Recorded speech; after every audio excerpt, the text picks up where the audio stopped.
शिक्षार उन्नति पाई सरकार कोटी कोटी टंका खर्च करुथुबा बेले चित्रोड़ा बालिका उच्च विद्यालयर दृश्य किंतु पूरा ओलटा। देखंतु किपरि परित्यक्त असुरक्षित होई पड़ी रहिछि एही विद्यालयटी। एठारे बालिका मानक पई शौचालयटीए मध्य नाही। आउ श्रेणी गृहर अवस्था देखिले सेठारे पाठ पढ़िबाकू भय लागुछि। केउठी पाचेरी नाही तो केउठी झरकारे ग्रिल लागि नाही। तेबे ए हेउछि मयूरभंज जिला मोरडा ब्लॉक अंतर्गत चित्रोड़ा स्थित पुरातन शिक्षानुष्ठान चित्रोड़ा बालिका उच्च विद्यालयर दृश्य, जहाँकि संपूर्ण अव्यवस्था घेରରେ रहिछि। अव्यवस्था माने पिला मानकर माने बालिका विद्यालय हिसाब रे एठी तांकर सुरक्षा पई गोटे पाचेरी नाही किंबा माने टॉयलेट भी नाही एमती माने कहिया को खराब लागुची। आउ हमर लाइट माने इलेक्ट्रिसिटी रो मध्य बंदोबस्त हेइनी, किंतु आमे ए अल्प दिन आगुरु कनेक्शन पई अप्लाई करिचु ऑनलाइन रे एवं से माने मध्य आसी देखि कि जाइचंती इंक्वायरी करी जाइचंती देबे बोली प्रतिश्रुति मध्य देइचंती। तेबे नारी शिक्षार उन्नति पाई 1988 रे विद्यालयटी स्थापित होइथिबा बेले 7 जन टीचिंग स्टाफ एवं 2 जन नॉन टीचिंग स्टाफ कार्य करुथिले। आउ आज भी एठारे अष्टम रु दशम श्रेणी मध्यरे मोट 65 जन बालिका अध्ययन करुछंती। सेपटे 2013 मसीहा ठारू बालिका विद्यालय रे कोनोसी भी परिचालना कमिटी होई नथिबारु विद्यालयर समस्या गुड़िक दूर होई पारुनी।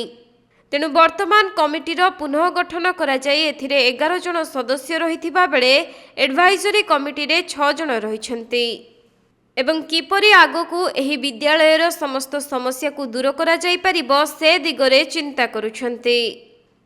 आज चित्रोड़ा बालिका उच्च विद्यालयर मैनेजिंग कमिटी गठन पाई मु आसीथिली एवं मु सेथि जने मेंबर हेली।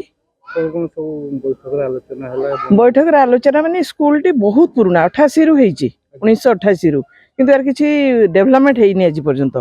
हम चित्रोड़ा पंचायत रे हाई स्कूल नाही आउ ए अंचल रे बधे गर्ल्स स्कूल नाही, तेणु यार उन्नति निहाती हेबा उचित।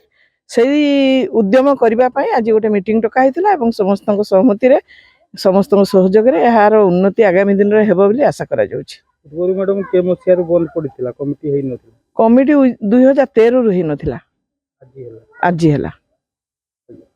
कोन कहिबे ताले कोन आशा रखिबा?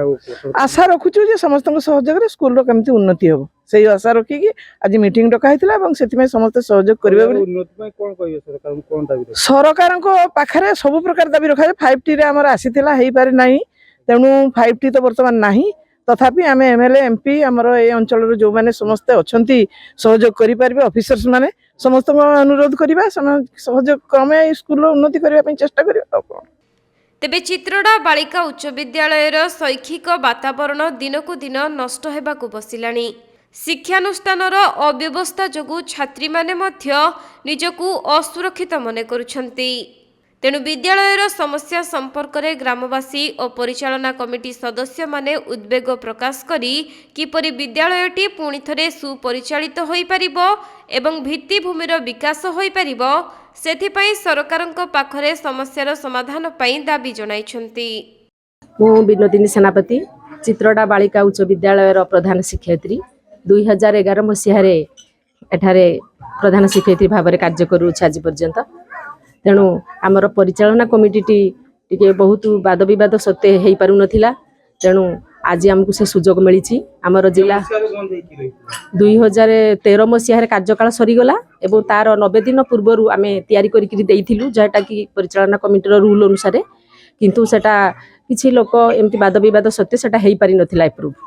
किंतु से दिन ठारू आमर एमसी मेंबर मानक बहुत धक्का लगी, कारण से फाउंडर मेंबर एवं तांकू इनसल्ट करागला। तेणु से माने केस करथिले एवं से केस रे 2018 मसीह रे से माने जयलाभ कले एवं मान्यवर उच्च न्यायालय तांकर माने निर्देश दैचंती। तथा आमर जिला शिक्षा अधिकारी श्रीयुक्त पूर्णचंद्र सेठी मध्य 5/12/2024 रे मध्य तांकर चिठी रे उल्लेख करिसंती जे विद्यालय परिचालना कमिटी गठन करी 30 दिन भितरे ऑफिस रे सबमिट करबा पई। तेणु सेथि पई आजिर आमर समस्तंकर सहयोग रे परिचालना कमिटी गठन हला एवं एथिरे समस्त मेंबर माने बहुत खुशी अछंती एवं ए अंचलर बासिंदा तथा एठारे पाठ पढ़ुथिबा विद्यालयर छात्री मानकर पितामाता अभिभावक अभिभाविका तथा आमर समस्ते आसिले କିନ୍ତୁ ଦୁଃଖ ରହିଗଲା ଆମର ଷ୍ଟାଣ୍ଡିଂ ରୁଲ୍ ହିସାବରେ ଆମର ପିଏସ୍ ମେମ୍ବର ଆଉ ସରପଞ୍ଚ ରହିବା କଥା, କିନ୍ତୁ ସେମାନେ ଆସିନାହାନ୍ତି। କୌଣସି କାରଣବଶତଃ ଆସିନାହାନ୍ତି କିମ୍ବା କ'ଣ ପାଇଁ ଆସିନାହାନ୍ତି ସେଟା ମୁଁ ତ ଜାଣିପାରୁନି। ନାଇଁ ନାଇଁ, ସେମାନେ ଷ୍ଟାଣ୍ଡିଂ ରୁଲ୍ ଅନୁସାରେ ରହିବେ।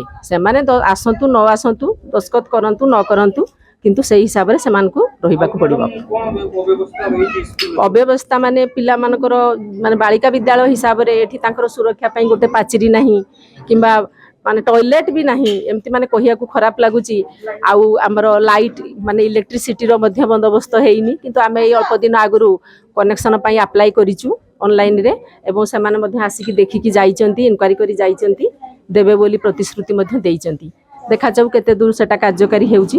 ତେଣୁ ଏହିପରି ଭାବରେ ଆମ ବିଦ୍ୟାଳୟ ଚାଲିଛି। ଆଜିକା ଷ୍ଟ୍ରେଂଥରେ 65 ଜଣ ପିଲା ଅଛନ୍ତି। ଅଷ୍ଟମ ଶ୍ରେଣୀରେ 10 ଜଣ, ନବମ ଶ୍ରେଣୀରେ 22 ଜଣ ଏବଂ ଦଶମ ଶ୍ରେଣୀରେ 33 ଜଣ ପିଲା ପଢ଼ୁଛନ୍ତି। ଏବଂ ପ୍ରତ୍ୟେକ ବର୍ଷ ଅନ୍ୟ ବିଦ୍ୟାଳୟ ତୁଳନାରେ ଏଠାରେ ବହୁତ ବିଦ୍ୟାଳୟ ଥିବା ସତ୍ତ୍ୱେ, ଏତେ ସବୁ ଅବ୍ୟବସ୍ଥା ସତ୍ତ୍ୱେ ଏତିକି ପିଲା ଆମର ଏଠାରେ ପାଠ ପଢ଼ୁଛନ୍ତି। ଏବଂ ସେମାନଙ୍କର ପିତାମାତା ମାନେ ଯେଉଁମାନେ କି ମାନେ ପାଠ ପଢ଼ିବା ପାଇଁ ତାଙ୍କ ପିଲାମାନଙ୍କୁ ଅନିଚ୍ଛୁକ ଥିଲେ, ସେମାନଙ୍କୁ ଆମେ ଯାଇ ତାଙ୍କୁ ରାଜି କରେଇ ତାଙ୍କୁ ଆଣିକିରି ପାଠ ପଢ଼ଉଛୁ। ମାନେ ସେମାନେ ନହେଲେ ଯେଉଁ ସରକାରଙ୍କର ଗୋଟେ ପ୍ରଚେଷ୍ଟା ଚାଲିଛି ବର୍ତ୍ତମାନ ଯେ ଅଧାରୁ ପାଠ ପଢ଼ିକି ରହିଯାଉଛନ୍ତି ପିଲାମାନେ, କିନ୍ତୁ ତାଙ୍କୁ ଆମେ ଖୋଜି ଖୋଜି ଆଣିକିରି ପାଠ ପଢ଼ଉଛୁ। ତେଣୁ ମୁଁ ଭାବେ ଶିକ୍ଷୟିତ୍ରୀ ହିସାବରେ ଏଇଟା ଗୋଟେ ମହାନ କାମ। କାରଣ ଶିକ୍ଷାଦାନ ହେଲା ସବୁଠାରୁ, ଶିକ୍ଷା ହିଁ ହେଉଛି କ'ଣ କୁହନ୍ତି, knowledge is the third I of man. ତେଣୁ ଜ୍ଞାନ ନହେଲେ ମଣିଷର ଆଖି ଖୋଲିବନି। ତେଣୁ ଆମେ ଭାବୁଛୁ ବାଳିକାମାନଙ୍କର ଉନ୍ନତି ହେଲେ, କାରଣ କଥାରେ କୁହନ୍ତି ଯଦି ଗୋଟେ ପୁରୁଷ ଶିକ୍ଷିତ ହୁଏ ସେ ଗୋଟେ ପରିବାରକୁ ଶିକ୍ଷିତ କରେ, କିନ୍ତୁ ଯଦି ଗୋଟେ ନାରୀ ଶିକ୍ଷିତ ହୁଏ ସେ ତାହେଲେ 100ଟା କୂଳର ଉଦ୍ଧାର କରେ ଏବଂ 100 ଜଣ ଶିକ୍ଷିତ ହେଲେ ବୋଲି ଆମେ ଅନୁମାନ କରୁ। କାରଣ ତାର ଉତ୍ତର ଉନ୍ନତି ହିଁ ସମସ୍ତଙ୍କର କାମ୍ୟ ହେଇଥାଏ। ଘର ପରିବାରରେ ମଧ୍ୟ ଝିଅକୁ ସମସ୍ତେ ଲକ୍ଷ୍ମୀ ବୋଲି ତୁଳନା କରନ୍ତି। ତେଣୁ ସେଇ ଦୃଷ୍ଟିରୁ ମୁଁ ଚାହେଁ ଆମ ବାଳିକା ବିଦ୍ୟାଳୟ ଉତ୍ତରୋତ୍ତର ଉନ୍ନତି ଲାଭ କରୁ। ଏହି ମୋର କାମନା।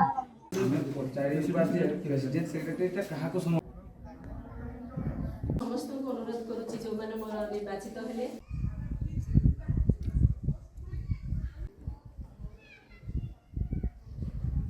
ଏହି ଆଶା ନେଉଛୁ ଆମେ। ମୟୂରଭଞ୍ଜ ଜିଲ୍ଲା ମୋରଡ଼ାରୁ ଜ୍ଞାନରଞ୍ଜନ ବେହେରାଙ୍କ ରିପୋର୍ଟ, କୋଣାର୍କ ଲାଇଭ୍।